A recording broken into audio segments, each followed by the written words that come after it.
Alright, well today we're working on a 1973 Plymouth Duster, and originally when I purchased this vehicle it came with, I'm not really sure which leaf springs these are, but they came with these extended shackles and air shocks. As you can see, I believe they're Gabriels that have been painted over, and they're not holding air. So what I'm going to do is, taking out the air shocks, is getting the correct rear shocks and also the super stock springs from Mancini Racing.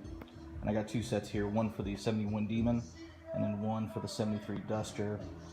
Technically the ones for the Duster were supposed to be, I think, 32 or 3,300 pound leaf springs from Mancini, and then for the 71 Demon I went a little lighter, and I believe I went with the 2,800 pounds just to see the difference, see if there was going to be any more sag or anything like that. But from what I can tell, they share the same part numbers. There is a difference, I think, in another number that's stamped next to the Pentastar. I don't know if that really means anything or makes a difference, or maybe Mancini Racing just figured, hey, you know, this guy doesn't need the 2,800 pound springs, he needs the same ones that should come on the A body for the Hemi. Alrighty, well, we're gonna go ahead and get started. So I have the 73 Duster up on the quick jack.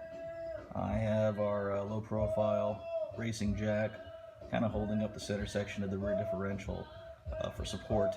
I've already put penetrating spray on all the nuts except for the back of these shackles, because they look really clean, and I'm pretty sure these were changed at some point within the last maybe 10 to 20 years, if not sooner, so they're probably not that tough to get off. Now I've gotten a lot of new hardware from Mancini Racing too at the same time when I ordered the super stock springs and the shocks.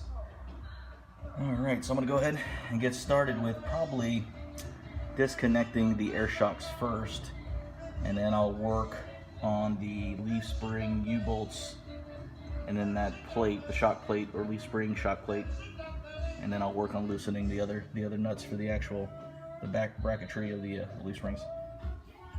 Alright, it looks like for the shock bolt on the lower portion, it's going to be a 13/16 if you're using standard, and in metric looks like 20 millimeter, and the 20 millimeter actually sits a little better, or never mind, that might have just been what I initially thought. 13/16 is a little loose too, but when I go down a size on the sockets that I have, it's too small. Well, we'll see how this goes. Maybe it's not on there torqued too hard or nothing, so we'll go from there. Go ahead and try to loosen this sucker up.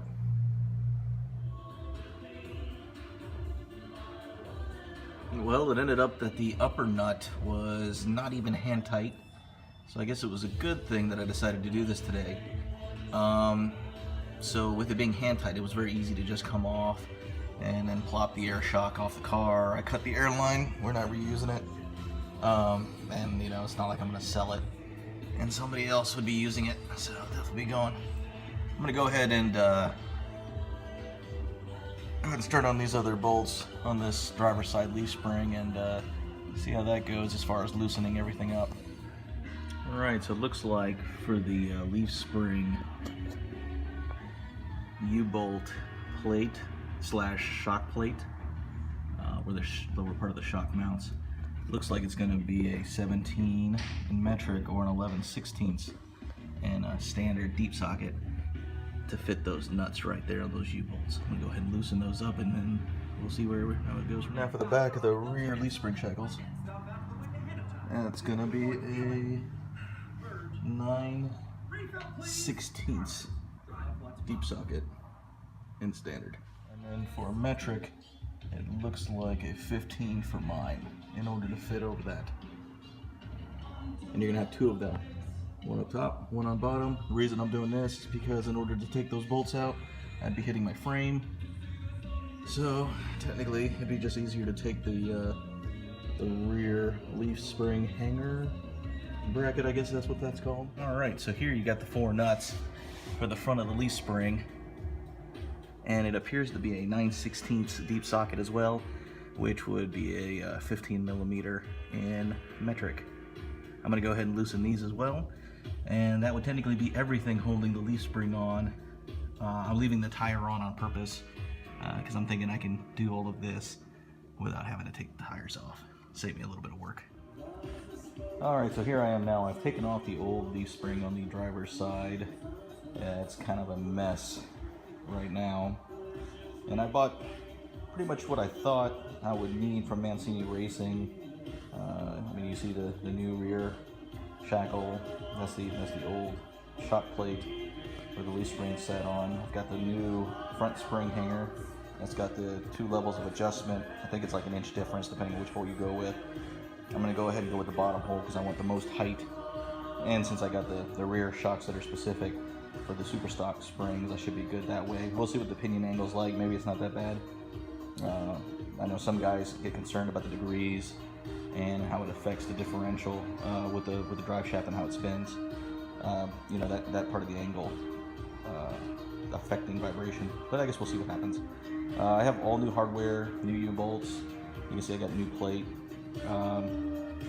Right now I'm trying to mount right here on the front of the new leaf spring, the new eye bolt, and what we're looking at is in metric. In metric we're looking at 25 millimeter, and in standard it's a 1 inch. And I'm about to tighten this up. Right now I was putting on the rear shackle, and I thought I actually had bought another set of the rear hanger bracket, but I didn't. So now I'm gonna have to use the old one. So what that's gonna take is that's a 19 millimeter in standard. I'm sorry, in metric, and then in standard it's gonna be 3/4. I'm gonna go ahead and take that off, and then I'm gonna go ahead and put it on there, and I will essentially be doing the same thing for the passenger side. Alright, so here's where I am now. I've got the leaf spring all set up so it's ready to go. I've got this reinforcement plate, and I believe that for the most strength out of it, you would want it welded in. I don't currently have that capability, so I'm just going to bolt it in. I mean, it's better than nothing. And I mean, I don't really do burnouts or drag race or anything. I just like to cruise.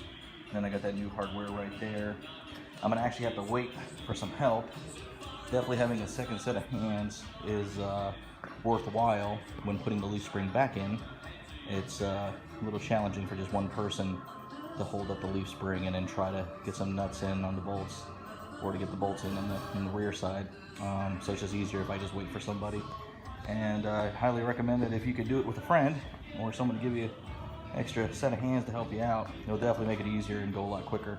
So essentially I'm just going to go ahead and prep the passenger side now, and I'll go ahead and take off the passenger side shock and leaf spring just like I did on the driver's side, and then I'm going to go ahead and prep it like I did on the driver's side, and when I get that additional assistance, I'll go ahead and put the passenger side up onto